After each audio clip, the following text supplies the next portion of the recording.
कल हमने उपयोग की 3 दशाएं समझी और ये भी समझने की कोशिश की थी कि जो भी दशा बनी है वो जीव का कुदरती परिणमन नहीं,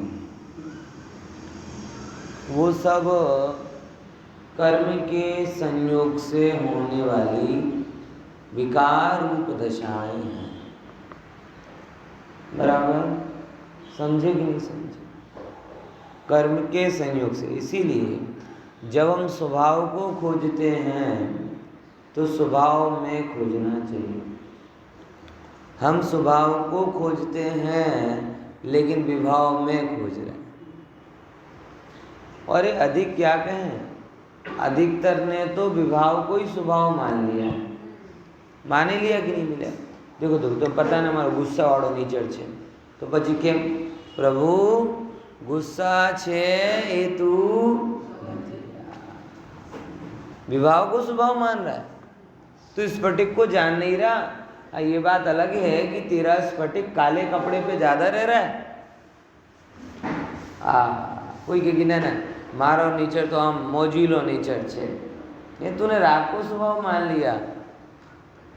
हूँ भगतड़ो छूँ, शुभ राग को स्वभाव मान लिया। हूँ फोड़ी छूँ, भोजन की इच्छा वाड़ो छूँ, एने स्वभाव मानी लीधो। ख्याल में आवे छे कि नहीं? आम लगाड़जो बता।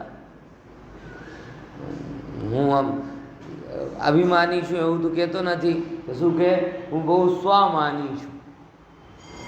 कैसा स्वामानी? तो मान को अपना स्वभाव मान लिया है। कपटी छू आऊँ तो कैसे नहीं हो जो हूँ बहुत होशियार छू, हाँ खबर पड़ी जाए तो कपट को स्वभाव मान लिया। हूँ एम्बिशियस लोभी छू हम तो कैसे नहीं, तो शू कैसे एम्बिशियस छू, लोभ को स्वभाव मान लिया है। बराबर क्या मारे से आपको जीवन में इतनी परिपक्वता आई थिंक आई गई होगी कि कैसे हमने सनातन स्वभाव के एक रूप को छोड़कर क्षणवर्ती पर्याय जो विभाव के रूप में आई थी उनको अपना क्या मान लिया? स्वभाव।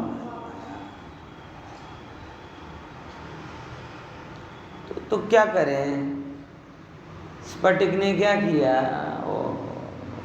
स्फटिक ने कहा कि भाई तू भले ही मुझे जिंदगी भर काले कपड़े से हटाए नहीं और मैं जिंदगी भर तुझे काली दिखती रहूं, लेकिन कालापन मेरे अंदर आता नहीं है। मुझे खबर है ना।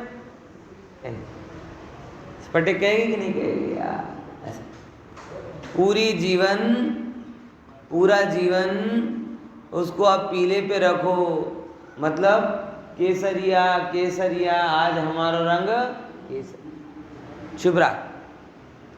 पूरी जिंदगी भगत टाइप जियो, सुबह से लेकर शाम तक शुभ संयोगों के बीच में रहो और कहो कि भाई अभी तो एकदम केसरिया केसरिया, हम भी केसरिया, तुम भी केसरिया, पूजा के चावल केसरिया, पंडित जी की धोती केसरिया, माताओं बहनों की साड़ी केसरिया। भजन आता है ना, हमारा झंडा भी केसरिया। अरे जी तू केसरिया नहीं, राग हरिया है। तू राग के रंग को अपना रंग क्यों मानता? तू केसरिया नहीं है, तू कौन है? राग हरिया है।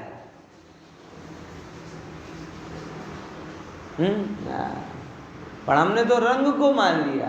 आचार्य कह रहे रंग तू है ही नहीं, जो तू रंग हो जाए तो रंग का अभाव कौन करेगा? पूरी जिंदगी ऐसे रोज उठो, मतलब बहुत सारे लोग, मैं शिखर जी गया था ना एक बार, तो एक भाई ऐसे मिले थे मुझे, आज भी बहुत सारे लोग हैं। शिखर जी बोले हमारा तो रोज यात्रा करने का नहीं है, और रोज करते भी थे। रोज़ सुबह 4 बजे उठ जाएं, अब स्टेमिना भी आ गया था, तो रोज़ सुबह उठ जाएं और 12 बजे तक तो यात्रा करके वापस जाते थे। मतलब उन्हें असर भी नहीं लगता था। ओ रोज़ शिखर जी की यात्रा कर रहे हैं, रोज़ शिखर जी की यात्रा कर रहे हैं, ओहो प्रभु नहीं, ऐसे नहीं होगा सिद्धपना। ये शुभराग वो तेरा स्वभाव नहीं। कहीं एक जगह बैठकर ओहो, पार्श्वनाथ भगवान ने बार बार यात्रा नहीं की थी, एक ही बार की थी, और उनकी एक बार की यात्रा हमारी अनेक यात्राओं का कारण बन रही। उनकी यात्रा कैसी थी? शिखर जी के पहाड़ की यात्रा थी कि स्वभाव पर चढ़ने की यात्रा? सोचो जरा, है? नेमिनाथ भगवान ने कितनी बार गिरनार की यात्रा की थी? है? चलो पार्श्वनाथ भगवान तो केवल ज्ञानी होकर शिखर जी गए थे। नेमिनाथ भगवान तो दीक्षा भी वहीं लिए, केवल ज्ञान भी वहीं लिया और मोक्ष भी। मतलब गए गिरनार सो गए। अब वो एक बार गए गिरनार और वहां उन्होंने कौन सी यात्रा की कि जिससे दोबारा वो चढ़ के उतरे ही नहीं।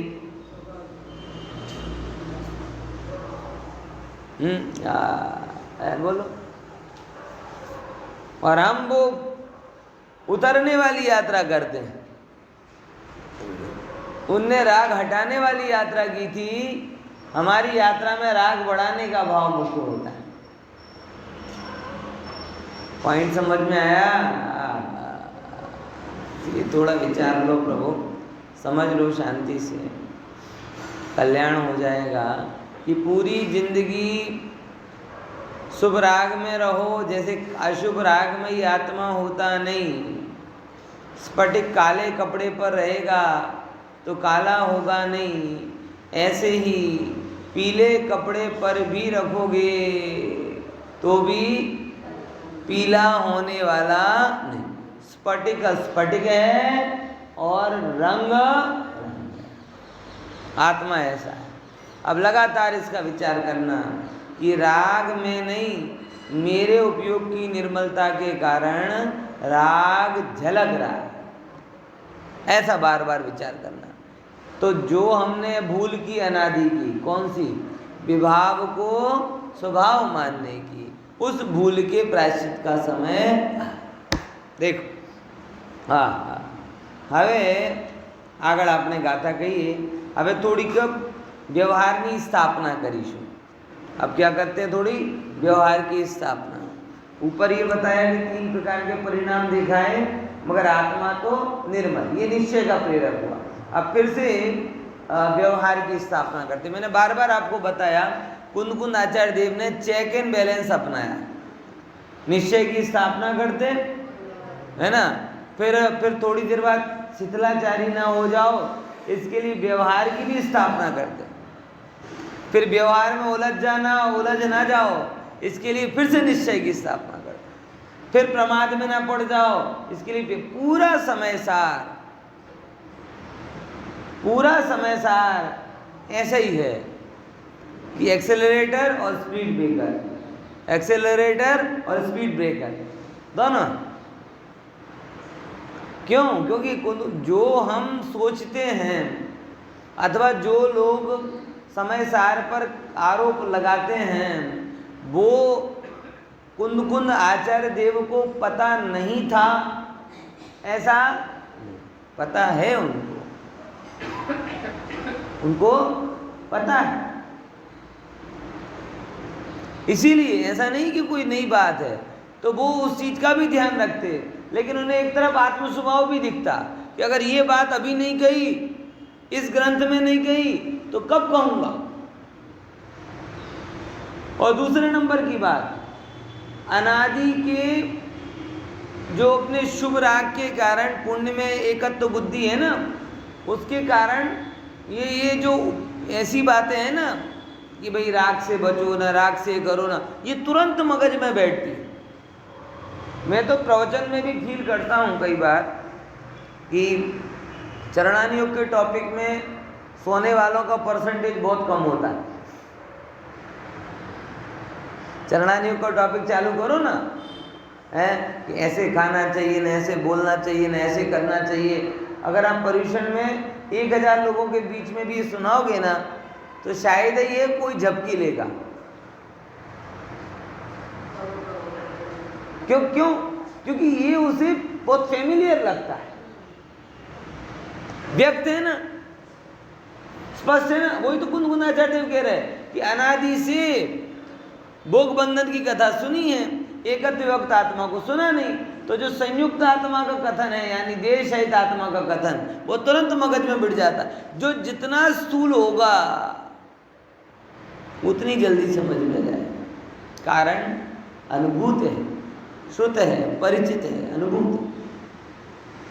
1000 लोगों के बीच में भी ये बात बताई जाए तो किसी को भी जरा सा भी असर नहीं, वो कहते हैं वो नहीं होगा। सब हाँ सही बात, सब समझ में आ गया, सब समझ में आ गया। और ये देह से भिन्न आत्मा की चर्चा, उपयोग की सूक्ष्मता की चर्चा, ज्ञान की निर्मलता की चर्चा, ये जब बात करने जाते ना तो उसके साथ में कनेक्शन मिलना मुश्किल पड़ता है। इसका कारण ये बात सब स्टैंडर्ड है ऐसा नहीं है, अभी तक इसका परिचय नहीं हुआ। वो तो खरेखर, मैं तो वास्तव में गुरुदेव की मुझे महिमा आती है। गुरुदेव ने तो इतना अच्छा माल मार्केट, दादा बोलते ना कि गुरुदेव ने हमें माल भी दिया और मार्केट भी दिया। इस कथन में बहुत बड़ा मर्म है।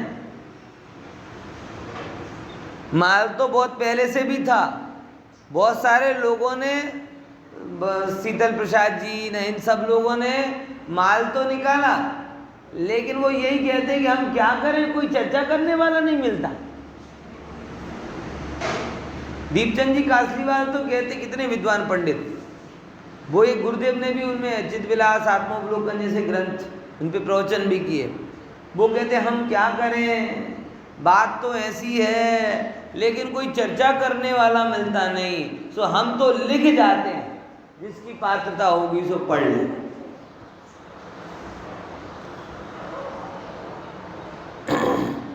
समझ में आया? तो गुरुदेव से पहले बहुत सारे लोग थे जिन्होंने समय सार के मर्म को समझा, लेकिन वो समय सार की ज्योत रह गई उनके पास में।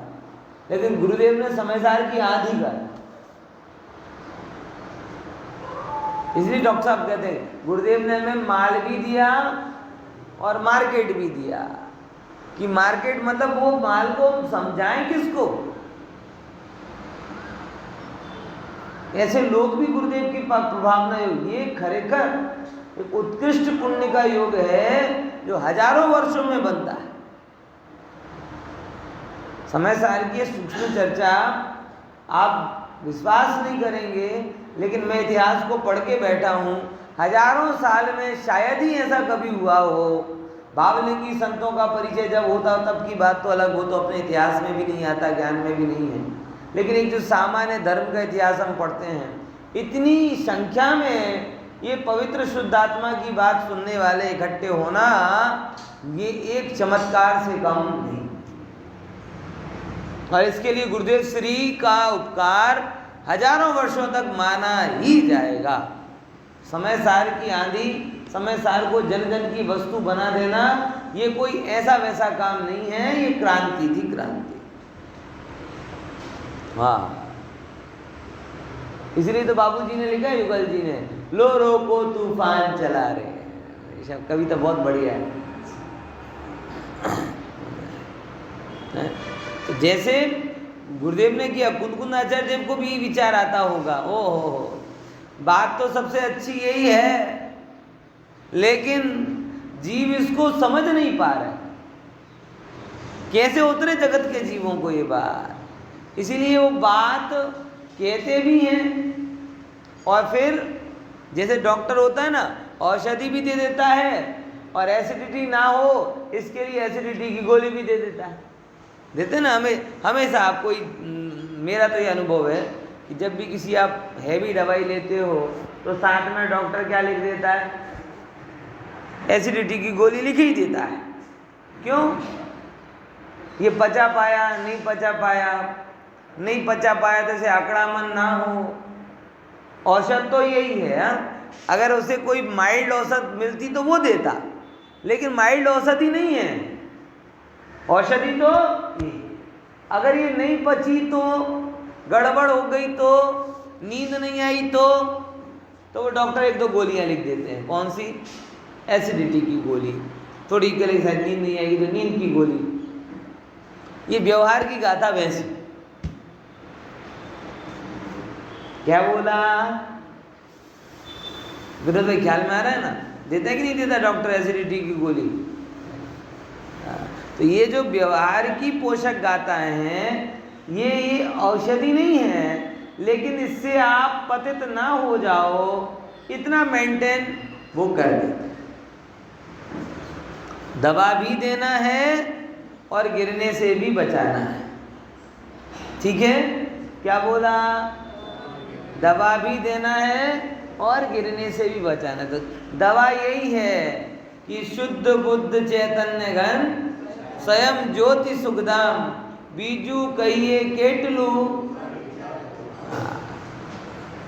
ये दवा है कि भाई चैतन्य स्वाभाविक ज्ञायक भगवान आत्मा शुद्ध है, बुद्ध है, स्फटिक की भांति पवित्र है, अनादि से निर्मल ही है, विकार रूप परिणमित हुआ ही नहीं है। ओहो, अनंत अनंत अनंत अनंत अनंत वैभव से भरा हुआ है। बीजू कहिए केटलू, बाकी हम कहाँ तक गए? हम तो इतना कहते हैं कर विचार तो पा। तू एक बार विचार तो कर, फिर तू पा जाए। ये क्या है? औषधि है। लेकिन अब वो एसिडिटी भी हो जाती किसी को। अरे हम तो शुद्ध ही हैं, तो खाओ पियो मौज करो, ये एसिडिटी हो रही। हम तो शुद्ध ही हैं, तो क्रोध आदि का क्या करना? ये आपको कुपच हो रही। बराबर? हम तो मतलब कुछ भी करके वे प्रमाद में जाए, तो उसके लिए फिर ये दूसरी व्यवहार की गाथाएं भी आ जाती हैं। देखो, हवे आत्मा 3 प्रकारना परिणाम विकारનું કરતાપણું દર્શાવે છે।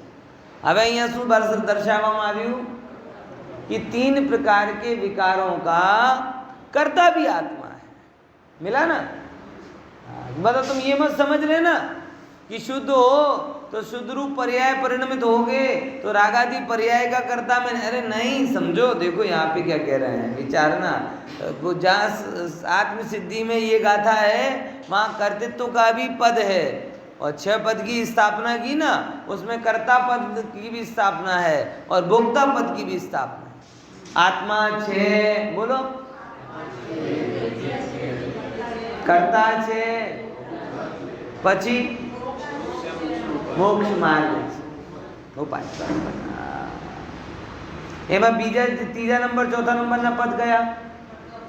कर्ता छे અને भोक्ता छे। अब वो कौन से भावों का कर्ता बोला वहां पर?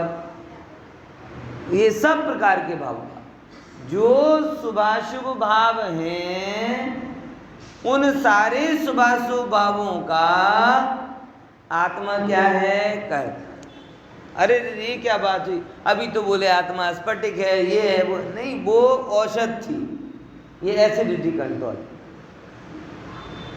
समझ में आया? ये भी नहीं खाओगे तो चैन से नहीं रह पाओगे, पापों में ही पड़े रहोगे। इसलिए ये भी समझना। लेकिन मात्र ये ले ले तो चलेगा क्या?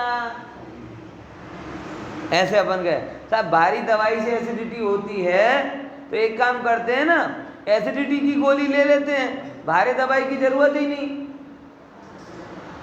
है। तो भैया वो औषध नहीं है, परिणाम संभालना औषध नहीं है, अपरिणामी पे दृष्टि करना औषध है। क्या बोला? निकल गई बात, बहुत गहरी बात है। देखो, धर्म के नाम पर दुकान धंधा पानी संभालना वो तो धर्म है ही नहीं। शरीर की क्रियाओं को संभालना वो भी धर्म नहीं। अरे थोड़ा गहरा उतरे तो लोग कहने लगे कि भाव धर्म मतलब क्या, परिणाम की शुद्धता रखना। अरे रे रे, कुंद कुंद आचार्य देव की करुणा सुनो। वो कहते तन को संभालना तो धर्म है ही नहीं, परिणामों को संभालना भी धर्म। अपरिणामी स्वभावी आत्मा पर दृष्टि करना वो धर्म है। परिणाम संभालना एसिडिटी कंट्रोल है, उसे क्या बोलते हैं, जो भी समझ लो, डाइजीन है। औषधि तो अलग है,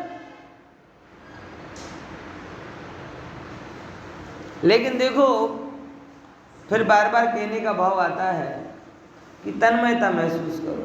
आज भी मुमुक्षु समाज इतनी बढ़िया सुशिक्षित स्वाध्यायी समाज है, लेकिन तो भी अभी क्या होता जा रहा है, धीरे धीरे अपरिणामी पर दृष्टि का पुरुषार्थ कम होता जा रहा है।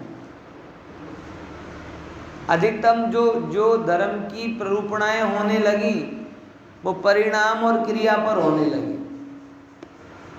कहीं ना कहीं गड़बड़ी हो रही, उससे दृष्टि बराबर नहीं आ रही। हमको लग रहा है कि हम कुछ कर रहे हैं, लेकिन कुछ हो नहीं रहा। समझ में आ रहा? इसलिए इस चीज को थोड़ा गहराई से समझो कि परिणाम संभालना, क्रिया संभालना, ये सेकेंडरी बात है। अपनी दृष्टि को अपरिणामी पे जमाना ये पहली बात, क्योंकि औषधि यहां है।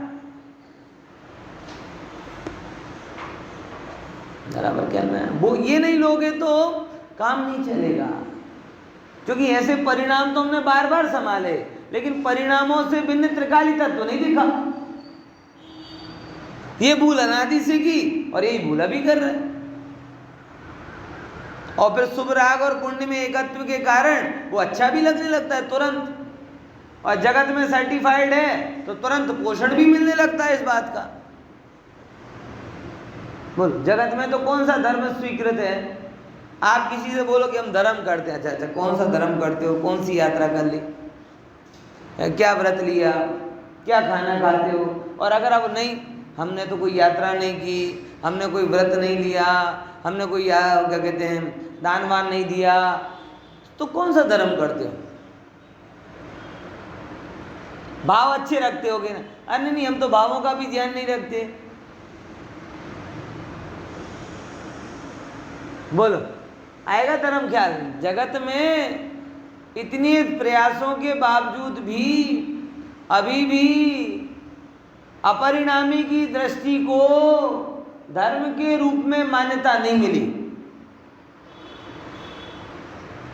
ये सब समझ में आ रहा है क्या बोल रहा हूं?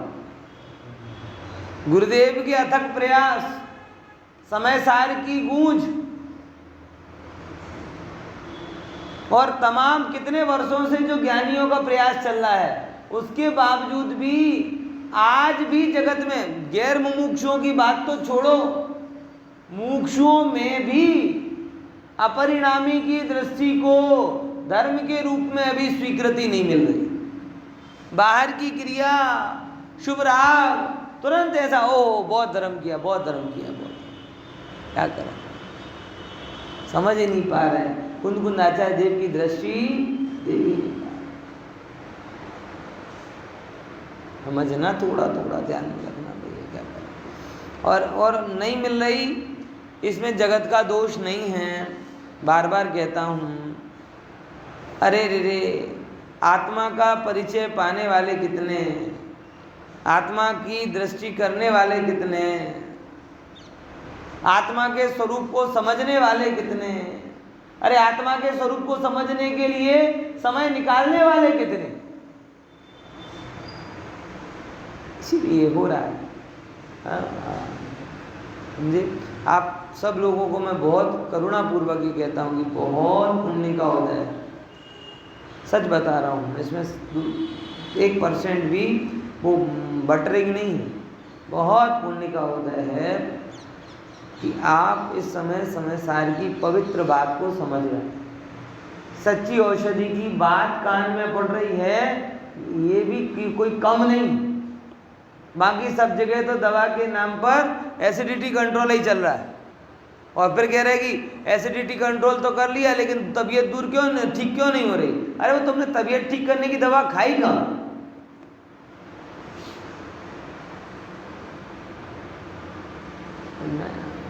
विचार ना। देखो अब थोड़ा बहुत समझते हैं ना कि आत्माना 3 प्रकारना परिणाम विकारનું કર્તાપણું દર્શાવે છે। જો એ દેશુ યવો तिविहो शुद्धो निरंजनो भावो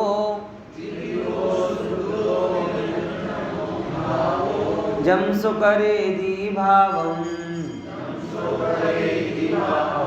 उभोगो तस्य शोकत्ता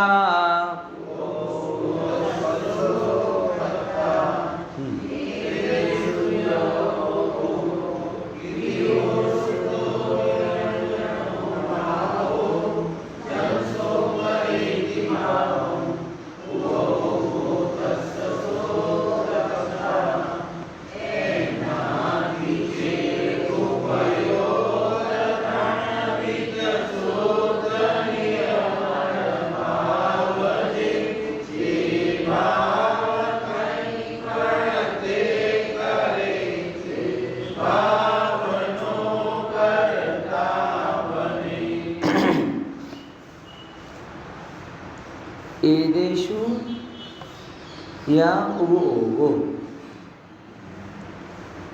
इस प्रकार से उपयोग तिविहो 3 प्रकार का है, बराबर।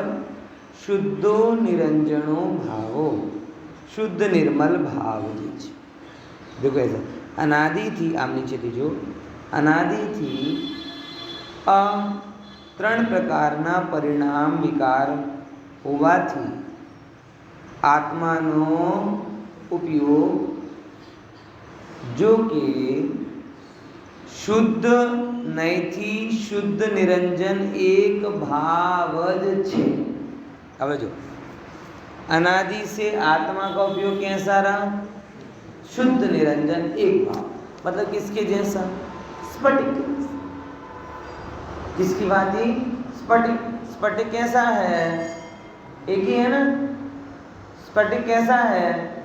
एक ही है ना।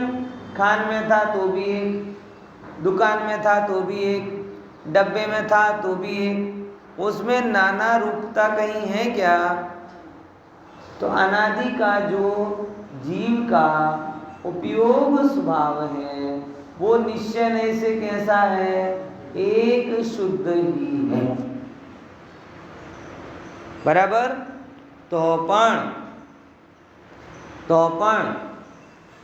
3 प्रकारનો થયો થકો। कितने प्रकार का दिखाई दे रहा है? 3। कौन कौन से? मिथ्यात्व रूप परिणमित हुआ, अविरति रूप परिणमित हुआ और अज्ञान रूप परिणमित हुआ। उपयोग एक रूप होने पर भी स्फटिक जैसे एक रूप निर्मल है, ऐसा होने पर भी जिसके संयोग में आ रहा है वैसा दिख रहा है। 3 प्रकारનો થયો થકો તે ઉપયોગ જે વિકારી ભાવને પોતે કરે છે। શું કીધું? જે વિકારી ભાવને પોતે કરે છે। जो હવે कौन करे? पोते करे। ये नहीं की विवक्षा के बिना समझ में आएगा। बोले एक गाथा पहले कह रहे कि उपयोग उपयोग को करता है, रागादि को करते हैं, और यहाँ कह रहे क्या कहा कि उपयोग अपनी निर्मलता से परिणमित होता और रागादि। यहाँ एक पहले में दोनों को अलग अलग करतापना बताया, अब बताया कि पोते रागादि करे छे एम। हाँ, अब बताओ ये बिना नए के ख्याल में आएगा? अरे भाई समझो, शुद्ध निश्चय नए से, किस नए से? शुद्ध निश्चय नए से आत्मा जैसे स्फटिक की शुद्धता की दृष्टि से स्फटिक किस रूप परिणमित हुआ? स्वच्छ रूप ही परिणमित हुआ।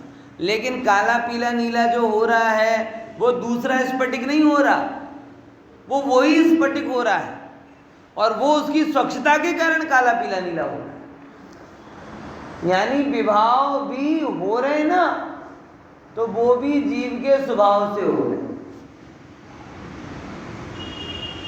क्या बोला?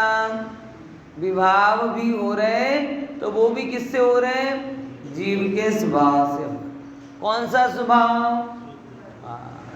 क्योंकि वैभाविक गुण नाम की शक्ति है, उसके कारण आत्मा में विभाव रूप परिणमन होता है, और उस परिणमन के कारण जिस रूप दशा को वो करता है उस दशा का कर्ता कहा जाता है। अशुभ रूप परिणमित हुआ तो बोला ये आत्मा अशुभ, शुभ रूप परिणमित हुआ तो बोले ये आत्मा शुभ, और शुद्ध रूप परिणमित हुआ तो आत्मा शुभ। तीनों में परिणमन स्वभाव एक, लेकिन परिणमन जुदा जुदा। स्फटिक का स्फटिक स्वभाव एक, लेकिन आकृति झलकन जुदी जुदी। स्फटिक स्वभाव एक है, निर्मल स्वभाव, निर्मल स्वभाव, निर्मल स्वभाव, लेकिन झलकन जुदी जुदी। कहीं नीला झलक रहा, कहीं पीला झलक रहा, कहीं काला झलक रहा। ऐसे ही निर्मल स्वभाव आत्मा का एक, बराबर ज्ञायक स्वभाव, लेकिन झलकन पर के उदय में, बोले कि अशुभ के उदय में है तो काला दिख रहा, शुभ के उदय में है तो पीला दिख रहा। शुद्धता का तो कर्म का कोई उदय होता नहीं, तो स्वच्छ जैसा स्वभाव निर्मल व्यक्त हो गया। लेकिन जो उपयोग को जीव प्राप्त करता है वो उस समय उसका कर्ता है, ऐसा बता रहे। देखो, पोते करे छे अने ते भावनो ते करता। प्रश्न ये है, आत्मा को पर का अकर्ता सिद्ध करके क्या सिद्ध करना है, और आत्मा को रागादि भावों का कर्ता सिद्ध करके क्या करना है? दोनों प्रश्न है। रागादि भावों का अकर्ता और रागादि भावों का कर्ता, ये दो तो कथन है, और दोनों की सिद्धि भी हो जाती है। लेकिन प्रश्न ये है कि दोनों की सिद्धियों का प्रयोजन क्या है? ये प्रश्न ख्याल में आया नवीन भाई? क्या बोला? रागादि भावों का अकर्ता भी बोला है ना, और दूसरी तरफ क्या बोला? शुभाशुभ भावों का कर्ता भी बोला। तो ये दो अलग अलग क्यों बोले जा रहे हैं? किसके लिए बोले जा रहे हैं? इसलिए बोला कि निश्चय अवश्य ना हो जाए। हाँ, और अकर्ता इसलिए बोला कि उस पे चोट ना जाए, उससे बहुत बढ़िया सर, और बोलो, और विचार करो। देखो, दोनों अपेक्षाएं हैं, दोनों अपेक्षाएं। अकर्ता कहकर मूलभूत बात तो यही है कि उन परिणामों से विमुख हो जाए। क्या बोला? क्योंकि जहां पे एक एक संबंध स्थापित हुआ, कर्तृत्व का संबंध स्थापित हुआ, तो कर्तृत्व के पीछे भोक्तृत्व भी आता है, एकत्व भी आ जाता है, ममत्व भी आ जाता है। देखो, चारों प्रकार की बुद्धियां, जिसमें एक बुद्धि है ना उसमें चारों पड़ी, और जिसमें एक जाती है तो चारों जाती हैं, रहती है तो एक रहती है। अब समझो,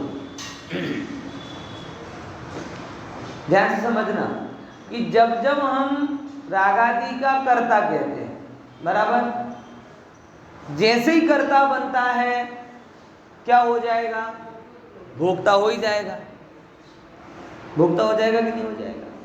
अगर मैंने ये माना, ये किसी ने बोला कि साहब ये काम किसने किया, किताबें किसने फैलाई, अब जो कर्ता बनेगा उसे भोक्ता बनना ही पड़ेगा।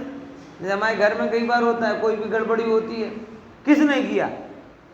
अब वैदेही वेदांश की तरफ देखती है, वेदांश वैदेही की तरफ देखता है, क्योंकि जो कर्ता बनेगा भुगतना उसे पड़ेगा। है होता तो ज्वाइंट अकाउंट है हमेशा, लेकिन जो हाँ पाड़े उसको शुरू हो जाए। बराबर ख्याल में है कि नहीं? तो बस जगत में जिसके आप कर्ता बनते हो भोक्ता भी उसके बनते हो, बन ही जाते हो। रागादि के कर्ता बने मतलब रागादि के भोक्ता हुए। अब जैसे ही भोक्ता बनते हो तब क्या होता है विनोद भाई? कर्ता बने मिथ्यात्व का बंध हुआ, भोक्ता बने क्या होगा? राग देश किया, राग देश किया तो राग देश से बंध होगी। कर्ता भोक्ता बनने पर मिथ्यात्व और राग देश से बंधन चालू हो जाएगा। फिर क्या होगा? फिर कर्म का उदय आएगा, फिर इच्छाएं होंगी, फिर आप उनमें अपनापन करोगे, फिर कर्ता बनोगे, फिर भोक्ता बनोगे और बंधोगे। बंधन बंधन बंधन पे और बंधन, मतलब है ना वो गिरवी रखी हुई वस्तु को रिवर्स मॉर्गेज, रिवर्स के ऊपर और रिवर्स मॉर्गेज, ऐसे करते करते करते करते करते क्या होगा? बैंकरप्ट।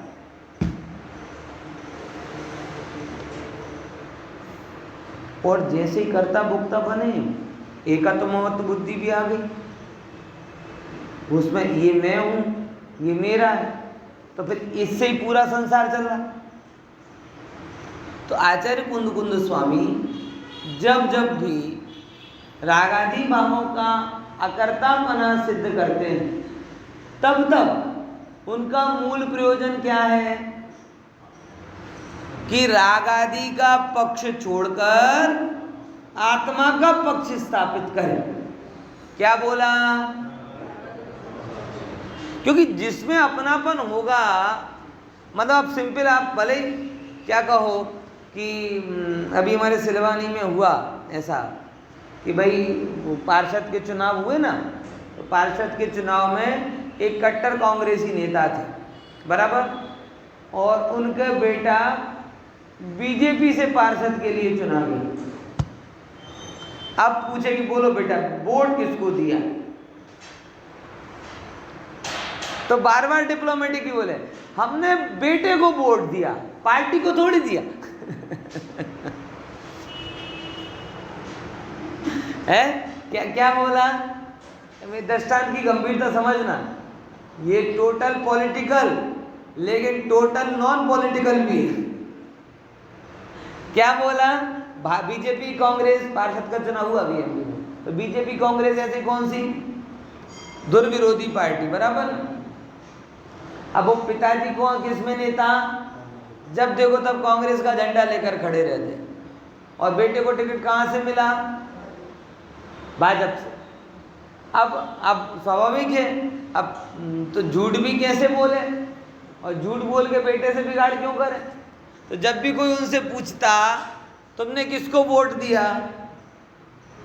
बीजेपी को दिया। बोले बीजेपी को नहीं दिया, किसको दिया? बेटे को दिया। अब सिद्धांत क्या है इसका नवीन भाई? कि बेटा, अगर बेटा लगेगा तो बेटा बच के कहाँ जाएगा? वो अच्छा हो बुरा हो कैसा भी हो, अगर वो बेटा लग रहा है तो उससे बच नहीं सकते। ऐसे ही अगर राग अपने लग रहे हैं, जब आप बेटे से नहीं, मतलब अपने से होने वाले बेटे में इतना अपनत्व होता है, तो अपने में होने वाले रागादि भावों में कितना अपनत्व होगा? लाइन ख्याल में क्या कह रहा हूं? बेटा बेटा क्यों? अपने से हुआ, माँ पिता के संयोग से हुआ। माँ कहे कि मैंने तुझे उत्पन्न किया है, बराबर। तो अपने से होने वाला बेटा, उसके प्रति जब मोह छुपता नहीं है, और जब बेटा दिखाई देता है तो पार्टी दिखाई नहीं देती, होगा बीजेपी, लेकिन हमारा तो बेटा है। तो उन्होंने वो बार बार एक ही लेंगे, हमने बीजेपी को वोट नहीं दिया, हमने किसको वोट दिया? बेटे को वोट दिया। आचार्य भी यही कहना चाहते कि अगर रागादि भाव तुझे अपने दिखाई दिए तो हम भले ही कितनी धुनाई करें, रागादि भिन्न है, पर है, ये है वो है, तो वो लास्ट में तो क्या आ जाएगा? अब है तो अपने ही,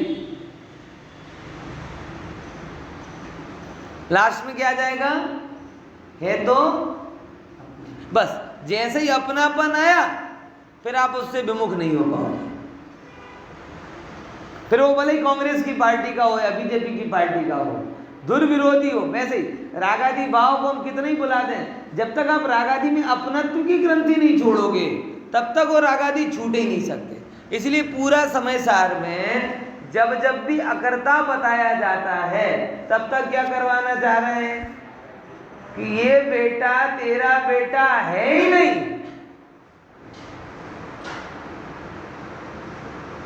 तेरा बेटा तो वो है, ये तो कोई बहुरूपिया है, तेरा बेटा तो तेरी दुकान पर बैठा है, ये तो कोई बहुरूपिया है। तो आचार्य क्या कराना चाह रहे हैं कि सबसे पहले अपनत्व छुड़ाना चाह रहे हैं। अपनत्व छुड़ाना चाह रहे हैं तब तू पार्टी का विचार कर पाएगा कि कौन मेरे सिद्धांतों के स्वभाव के अनुसार है, कौन मेरे सिद्धांत और स्वभाव के अनुसार नहीं। तब पार्टी आएगी।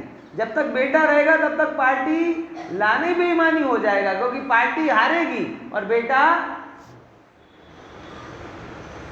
ऐसे ज्ञान और बंधन में राग में कितना ही बोला जाए, लेकिन जब तक ये लगेगा कि ये मेरे हैं, मैं इनका हूँ, करता हूँ, भोगता हूँ, पार्टी नहीं छूटेगी। इसलिए अकर्ता कहकर भी रागादि को छुड़ाना चाहते हैं।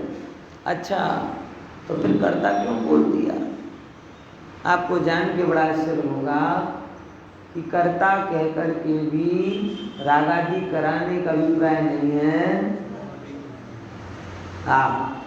क्या बोला?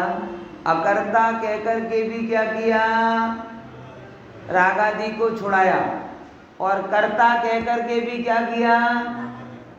कैसे छुड़ाया? करता ही नहीं है तो छुड़ाने का प्रयास किया। देखो गजब है कि जब लोगों को ये कह दिया जाता है ना करता है, मतलब तो अकर्ता तो बहुत सारे ऐसे होते ना, मैं तो करता ही नहीं हूँ, तो खाएगा और खाता जाएगा और मैं तो खाता ही नहीं हूँ। ऐसा हुआ, मेरा एक जूनियर था ना, एक शादी में क्या कहते हैं, रात को ऐसे खाना खा रहा था। अरे रात को खाना खा रहा, अरे भाई साहब मैं कहाँ खा रहा हूँ, मैं तो जान रहा हूँ। मैंने सीधा उसके गाल पे थप्पड़ लगाया। मैंने कहा मारा, मैं भी तो जान रहा हूँ।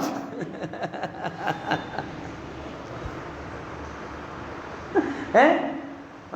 तो वो जब ये कहा जा रहा है, ये कहा जा रहा है क्या कि अकर्ता हूं तब भी राग छुड़ाने का अभिप्राय है, और जब ये कहा जा रहा है कि करता है तब भी कराने का अभिप्राय नहीं है।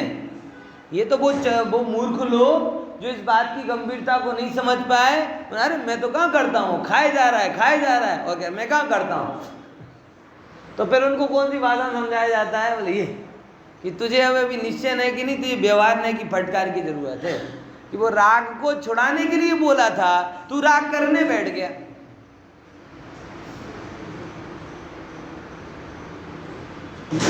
बोले मारा क्या? मैंने कहा मारा, मैं तो जान रहा हूं। है? बोलो समझ में आया कि नहीं आया? तो ये व्यवहार का चाबुक भी लगता है, निश्चय का भी चाबुक होता है, लेकिन दोनों चाबुक का मतलब क्या है? सीधे चलो। ख्याल में आया कि नहीं आया? विचार में जरा गंभीरता के साथ। आप लोग चिंता मत करना, आप लोगों को थप्पड़ नहीं पड़ेगा, आपको तो जितने पड़ते हैं यहीं पड़ जाते हैं।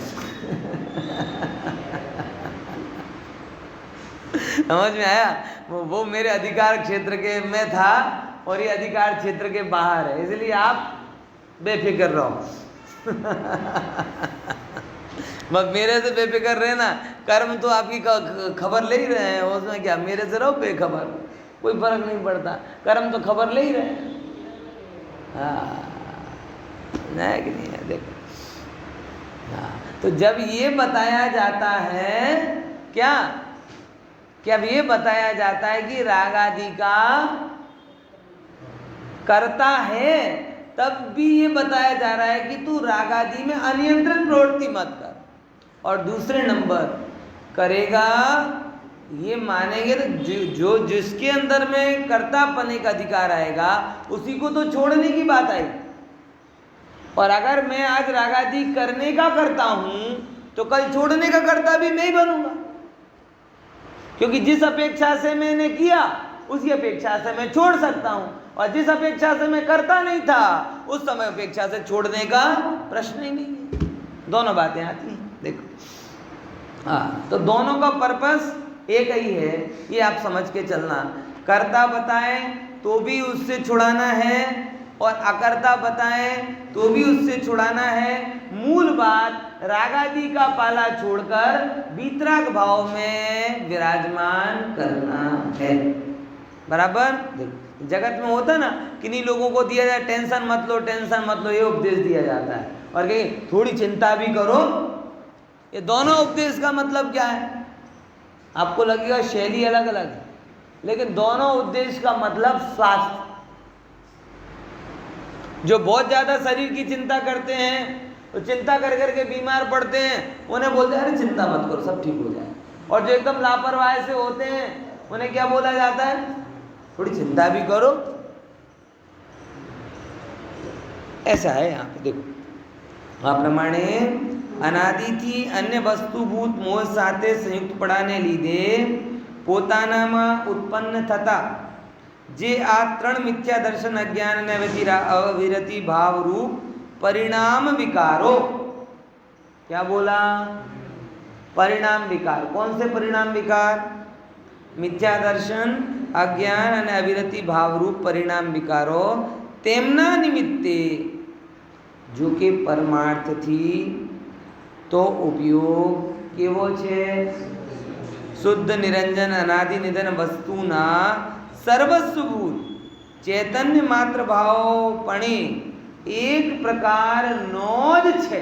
आ बहुत अच्छे विशेषण। तो पण एना विरुद्ध अशुद्ध सांजन अनेक भावपणाने पामतो थको त्रण प्रकारनो थईने પોતે અજ્ઞાની થયો થકો કર્તાપણાને પામતો વિકાર રૂપ પરિણમીને જે ભાવને પોતાનો કરે છે તે ભાવનો તે उपयोग લઈ આવ્યા, स्वभाव नहीं लाव्या। ये समय उसका कर्ता कौन? वो उपयोग, उस भाव का कर्ता। विशेष अपन कल चर्चा करेंगे।